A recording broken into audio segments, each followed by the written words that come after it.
ধরেন ধরেন ধরেন কি পাগলামি করছে, ওর মনে হয় একটু সমস্যা আছে। ঠিক এই জেস্চারে ওকে বলেছেন। যে কথাগুলো শুনেছি মানুষের কাছ থেকে, কথাগুলো এখনো আমার কানে বাজে। তিনি অটিজমে আক্রান্ত এক শিশুর মা, পেশায় একজন চিকিৎসক, তাই সচেতনও ছিলেন বেশি। যেদিন তিনি প্রথম ধারণা করতে পারেন তার শিশুটি অটিজমে আক্রান্ত, সেদিনের কথা তার খুব মনে পড়ে। ছেলের নাম রাখেন ইয়েসাদ বেন সালেম। বয়স তখন সবে 6 মাস পেরিয়েছে। মা হিসেবে শিশুর আচার আচরণ পরীক্ষা নিরীক্ষা করে নিশ্চিত হতে সময় লেগে যায় 3.5 বছর। তখন ইয়েসাদের বাবা ছিলেন অস্ট্রেলিয়ায়। ওয়ালে, টেবিলে, দেয়ালে, মেঝেতে মাথা খুব বাড়ি দিত। এটা সব অটিজম সম্পন্ন বাচ্চাদের হয় সেটা বলছি না, কিন্তু আমার ছেলের এটা ডেভেলপ করেছিল। তারপরে হচ্ছে খুব কান্না করতো এবং কান্না শুরু হলে সেই কান্না আর থামতো না। এখন ইয়েসাদের বয়স 9 বছর, পড়াশোনা করছেন কেজি 1-এ ধানমন্ডির একটি স্কুলে। তবে বছরখানেক আগে এই চিত্র ছিল বেশ ভিন্ন, যেখানে এক বিদ্যালয় থেকে ফিরে আসতে হয়েছে তাকে।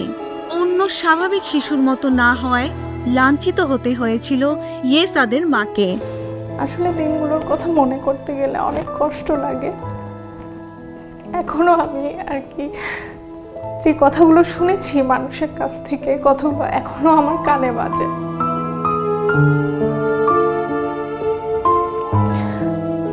যেমন একটা স্কুলে গেলাম, তখন উনি বললেন যে ওদের জন্য তো আলাদা স্কুল আছে, ওকে এখানে নিয়ে এসেছেন কেন?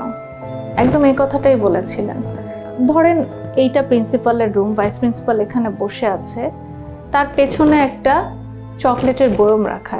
আমার ছেলেটা দৌড়ে ওখানটায় চলে গিয়েছিল তার পেছনে। আর সেই মহিলা বলেছিলেন যে ধরেন ধরেন ধরেন কি পাগলামি করছে। তো এই কথাটা যখন শুনেছি আসলে একটা ভাইস প্রিন্সিপালের মুখ থেকে, আমার কাছে মনে হয়েছে যে এই স্কুলের শিক্ষক তো একটা টিপিক্যাল বাচ্চাকেই শেখানোর যোগ্য নন। আমার বাচ্চাকে কিভাবে উনি শেখাবেন, কি শেখাবেন উনি? পার্ক থেকে শুরু করে সামাজিক অনুষ্ঠান, এমনকি একটি ডে কেয়ারে স্থান পেতেও পোহাতে হয়েছে ভোগান্তি। ডে কেয়ারে কিছু বিহেভিয়ারাল সমস্যা বা ওই যে বুঝাতে পারে না দেখে মাথা ব্যাং করছে, এটার কারণে উনি আমাকে ডেকে বললেন যে ওর মনে হয় একটু সমস্যা আছে। ঠিক এই জেস্চারে আমাকে বলেছেন। And at the end of the day আমি ইয়াসাদের কাছে, আমার ছেলের কাছে আমি মা। এই আচরণগুলো খুবই খুবই দুঃখজনক ছিল আমার জন্য। তবে ইয়েসাদের মা হার মানেননি। 2019 সালের কথা, করোনা মহামারীতে সারা দেশে লকডাউন চলছিল।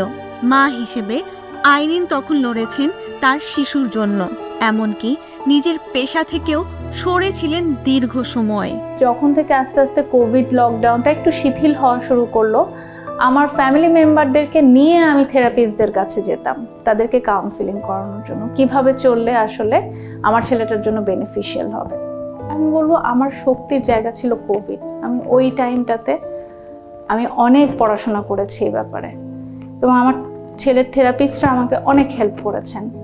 তখন আমি ঘুরে দাঁড়িয়েছি যে না, আমি যেই জায়গাগুলোতে অবস্ট্যাকল ফেস করেছি এই জায়গাগুলো আমার ঠিক করতে হবে। এবং আমি একজনের মা না, আমি সবার মা হতে চাই। সেই জায়গাটা থেকে আমি ঘুরে দাঁড়িয়েছি এখানে আজকে। সেই দুর্বিষহ দিন কাটিয়ে ডাক্তার আইরিন আবার ফিরেছেন পেশায়। কাজ করছেন শিশুর মানসিক বিকাশ নিয়ে বাংলাদেশ সাইকিয়াট্রিক কেয়ারে। সেখানে মায়ের সঙ্গে সময় কাটাতে দেখা যায় ইয়েসাদকে। একটা সময় ছিল ও পেইন্ট করতে খুব পছন্দ করত।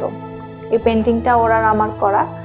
ও হাত দিয়ে পেইন্ট ধরে পেইন্ট করতে পছন্দ করে। যেটা পছন্দ হয় সেটা খুবই কুইকলি লার্ন করে ফেলে।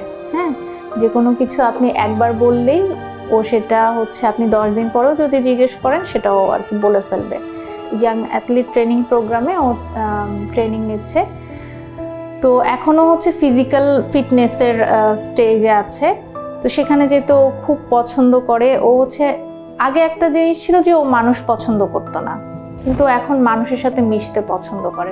সমাজ সেবা অধিদপ্তরের প্রতিবন্ধী শনাক্তকরণ জরিপ অনুযায়ী 2024 সালের ডিসেম্বর পর্যন্ত দেশে প্রতিবন্ধী ব্যক্তির সংখ্যা 35,47,132। সারা দেশে অটিজমে আক্রান্ত শিশুর সংখ্যা 53,425।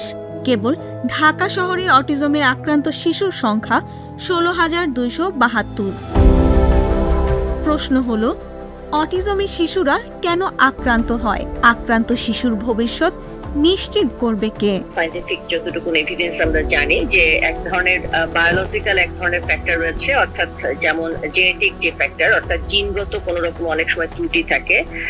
এছাড়াও আরো কিছু মানে এনভায়রনমেন্টাল ফ্যাক্টর থাকতে পারে, কিন্তু সেই এনভায়রনমেন্টাল ফ্যাক্টর গুলো ঠিক সেভাবে ওরকম একদম ক্লিয়ার কাট এভিডেন্স ওরকম পাওয়া যায় না। এটা একটা হাইপোথেটিক্যালি মনে করা হয় আর কি। ডেভেলপ কান্ট্রি যেগুলো, সেটাতে কিন্তু রাষ্ট্র আসলে এটার সাধারণত ব্যবস্থা নাই, কিন্তু এখনো আমাদের দেশে মানে ওই অবস্থাটা এখনো আসে নাই। তবে ডেফিনেটলি এই ব্যাপারে আসলে সরকারের চিন্তা করা প্রয়োজন। দেশে প্রতিবন্ধী সেবা ও সাহায্য কেন্দ্রের মাধ্যমে বিনামূল্যে থেরাপিউটিক, ভ্রাম্যমাণ ওয়ান স্টপ থেরাপি ও স্পেশাল স্কুল রয়েছে। তবে এর সুবিধা কতটুকু অটিজমে আক্রান্ত ব্যক্তি নিতে পারছেন, এমন প্রশ্ন ইয়েসাদের মায়ের মতো অনেক শিশুর মায়ের। হাসনি জাহান, প্রথম আলো।